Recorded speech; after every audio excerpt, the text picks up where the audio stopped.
So guys, gusto ko pong linawin, no, yung tungkol sa cadetship program. Kasi marami daw ng gusto nila cadetship program ba? Cadetship program. Ano nga ba?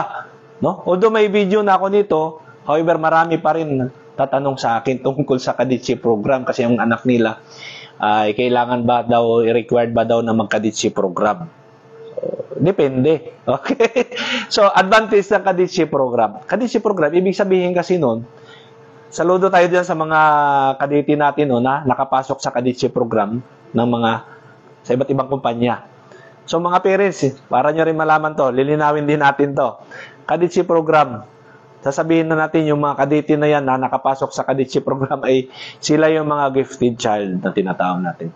Siyempre, pag once na nakapasok ka sa cadetship program, yan ay sponsor ng mga shipping owner yan. May malalaking company. Yung iba dyan, pumupunta sa school, nagpapa-exam sila. No?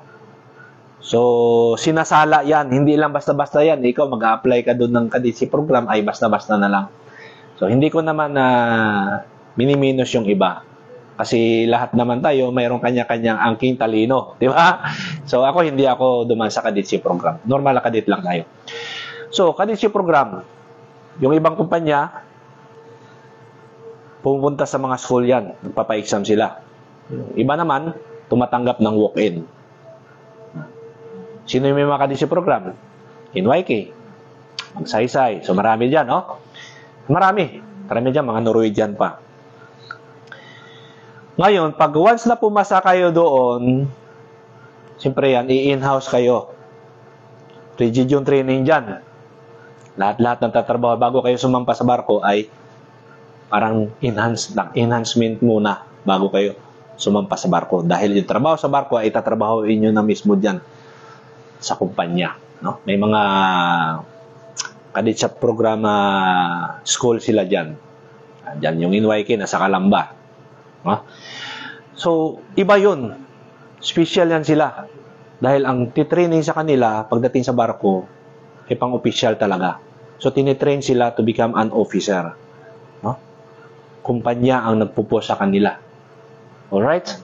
So, kung gusto nyo pumasok sa cadetship program, ay mag-aral ng mabuti at try nyo mag-exam para doon. Nasa ganun ay ang lahat ng gagastusin nyo ay yung kampanya. Yung company. Okay? So, ang cadetship program, after shipboard training, pagbalik niyan, ay exam na agad yan. And then, pagbalik sa barko, official na agad. No? Third mate or fourth engineer. So, ganun kadali yung proseso sa cadetship program. However, dadaan ka rin sa butas ng karayom dyan. No? Grabe ang screening dyan. Kaya kung gusto nyong mapadali yung promotion to become an officer, pumasok kayo sa cadetship program. Ganon po yung pinagkaiba ng cadetship program doon sa isang ordinary cadet lang. So, hindi lahat ng kadete sa barko ay sponsored ng cadetship program yan. No? Kadete ko dito, hindi siya cadetship program. Kasi wala kaming cadetship program sa company namin. Normal cadet lang. So, dadaan ka sa tamang proseso. Alright? At sa iyong pagsisikap kung kailan mo gusto maging opisyal. However, sa kanila, talagang ipupush ka talaga. Kasi doon pa lang sa school, no? So, sa school nila, sa cadetship program school nila, marami din ang bumabagsak doon. Pag hindi kaya, hindi ka matutuloy. So, balik ka doon sa normal cadet. Okay? So, ganon. Cadetship program. Napaka malaking advantage. However, kailangan medyo may talino tayo dyan. No?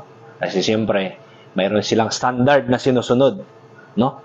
Mataas po ang standard dyan. Hindi po biro. Kung ako lang tatanungin, baka hindi ako makapasok doon.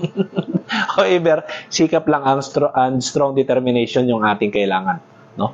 Sa barko naman, hindi pa talinuhan dito. Walang talino dito kasi kung talino tayo dito, wala tayo dito sa barko. Kailangan dito diskarte at tiyaga. At saka yung determination mo.